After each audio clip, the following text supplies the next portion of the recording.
phone aku dah panggil masuk. Okay, thank you.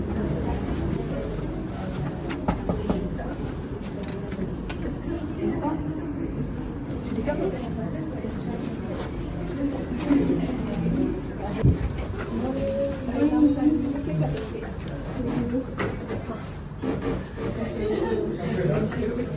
Miss, aku here. Okay. I will wait. Okay. Thank you. Good morning, Miss Aina. You can call me Miss Hong Ling, and this is my colleague who also assisting in this transaction. He is Mr. Aizat. Before we begin, Miss Aina, may I know how would you prefer us to address you? Just Miss Aina. Okay. So, Miss Aina, thank you for meeting with us today. Before we begin, I want to assure you that anything we discuss during this consultation will remain strictly confidential. So please feel free to share any concerns or any information, as our role here is to provide with you the best advice and ensure your interests are protected. So I have reviewed the documents that you provided us earlier, and I would like to discuss with you several key matters regarding the sale and purchase agreement. So this is the document. You can have a look at it. Before we go on, a moment, Miss Aina. Mr. Aizat, I will need the caveat documents and title of this. Can you get the document for me? Okay, Miss. I will reach out to them now and send it over to you. Thank you. Shall we continue, Miss Aina? Yes, I appreciate you going through documents, but I have to say I am not entirely happy with this. Because this is my first home purchase, right? And I want to make sure everything is clear. But I do aware of the issues that you have mentioned, like the land restrictions, the caveat, the fixture, quit rent, and deposit. It sounds like they could cause problems to me in the future, right? And yeah, I'm not willing to overlook anything. Miss Wong, this is the document you asked for. Okay, thank you so much. I need to go first, Yeah. Yes, Miss Aina, I completely understand your concerns. So let's go over each issue to ensure that everything is handled correctly and your interest is fully protected. So first of all, Miss Aina, the first issue is that there is a restriction in interest on the land that you want to purchase. Restriction in what? I didn't get it. Can you explain to me? Miss, restriction in interest in land is a rule or condition placed on a piece of land that limits how it can be used or developed. Okay, now I get it. Thank you. Have you ever discussed this with the vendor, who is the Miss Sophia? Yes, she does mention it briefly, but it seems like she was just brushing it off. Like, saying she'd take care of it. Like, honestly, I don't trust that she's going to handle the property. And I don't want to be left hanging if things go wrong, right? And I'm paying a lot of money for this, and I expect everything will go smoothly. So how does this process work exactly? Can you briefly tell me? Sure, Miss Aina. It is good that Miss Sophia is aware of it, but we need to make sure it is clearly stated in the SPA so that Miss Sophia is responsible for obtaining the consent. Without it, it could delay or even prevent the transactions. And if there is a delay, or if the land administrator refuses to the application, the whole transaction could be at risk. It is important to know that 3 months payment window only start at the consent is obtained. That's exactly what I'm worried about. Like, if this drags on, I'm the one stuck waiting. Like, I'm not prepared to just sit around, right? I want to know what are my options if this doesn't go as planned. Can I back out or get a refund or something if there are problems with the approval? Absolutely, Miss Aina. We can include a clause in the agreement that allows you to terminate the agreement and recover your deposit if the consent is not granted within a reasonable time frame. We can also negotiate an extension with Miss Sophia if necessary. Alright, and that sounds a bit better for me, but I need more clarity on how this will be handled. Like, I don't want to deal with any last minute surprise. Sure, Miss Aina. So another issue here is private caveat lodged on the property by a third party, allegedly Miss Sophia exchanger sibling. Have you ever been given any explanation on it? But no, like, she barely mentioned about it, but I'm already skeptical actually about this kind of thing. And if someone is claiming part of the property, I need that cleared up before I even consider to moving forward. Because I'm not buying a property with an ongoing dispute attached to it. Like, what's going to happen here? Like, I'm really worried right now. No worry, Miss Aina. It's manageable. I will conduct a more detailed search to confirm the specific of the caveat, including who lodged it and the reason behind it. Ideally, Ms. Sophia will need to resolve this issue before we can proceed with the transactions, and we will request documentation from her showing that the private caveat have been removed. Okay.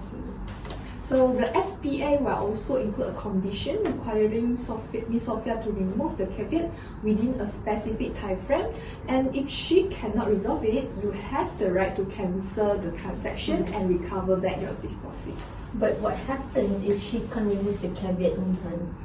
If the issue is not resolved, Ms. Sophia, we may need to involve the court proceeding, which could delay the process further. This is why we hold Ms. Sophia fully responsible for resolving it under the SPA terms.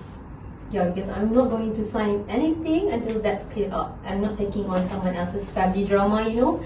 Like I want this sorted before we proceed. Please, Ms. Fong. Sure, Ms. Aina, no worry. So there is also the issue on the fixture within the property, Ms. Aina. I understand that Ms. Sophia intends to remove certain items such as the kitchen cabinet and built-in wardrobe, while you expect these to remain as part of the sale. Yeah. Have you discussed with her which fixtures are considered part of the property and whether these should be included in the purchase, Ms. Aina?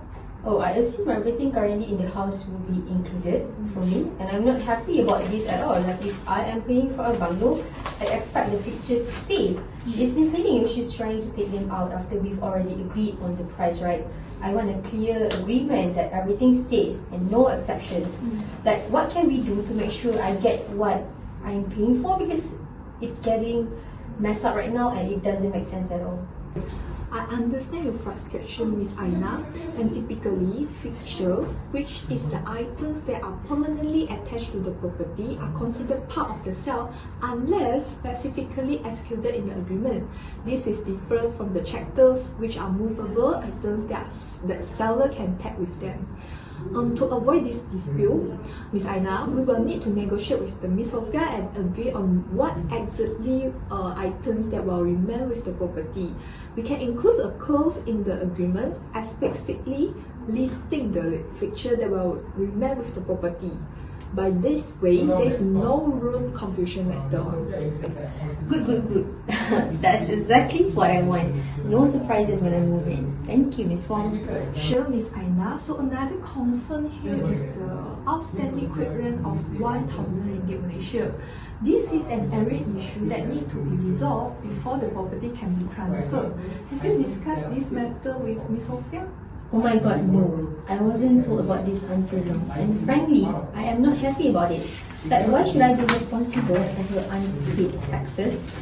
Like, I need to know exactly who's paying this off, and I wanted to settle everything before I sign anything.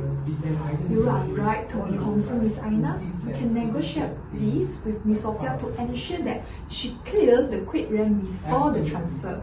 If not, we can make it as a condition in the agreement that she will settle this amount before the transaction can be completed. Yes, this has to be resolved first. I'm not taking on someone else's unpaid bills.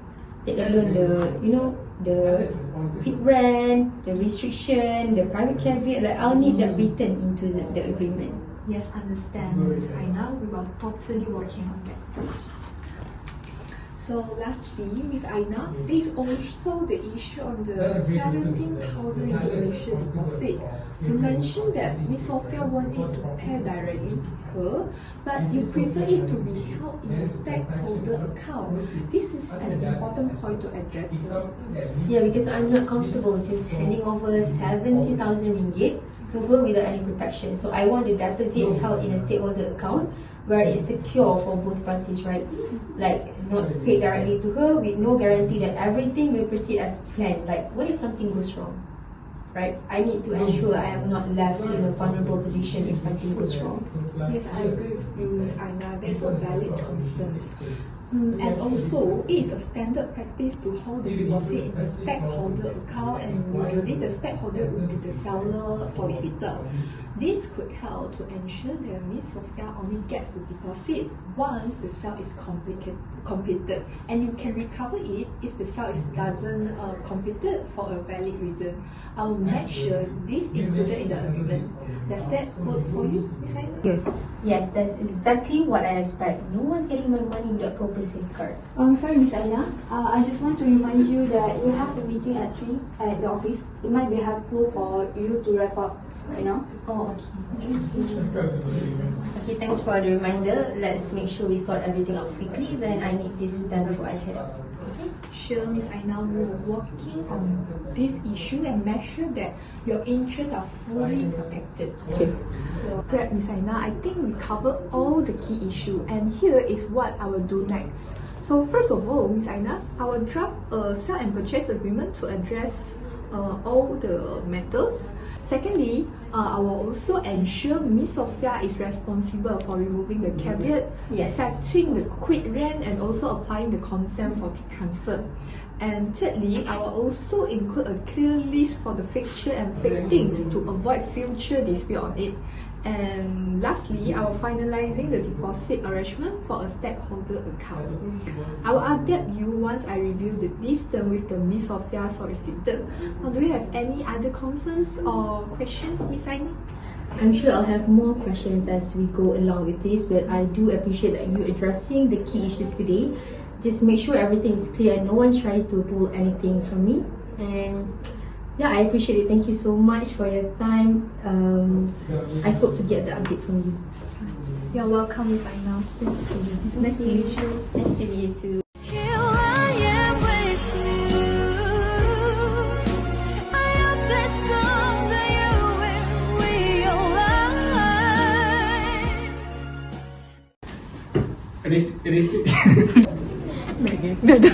Now, I will need the caveat. Sorry.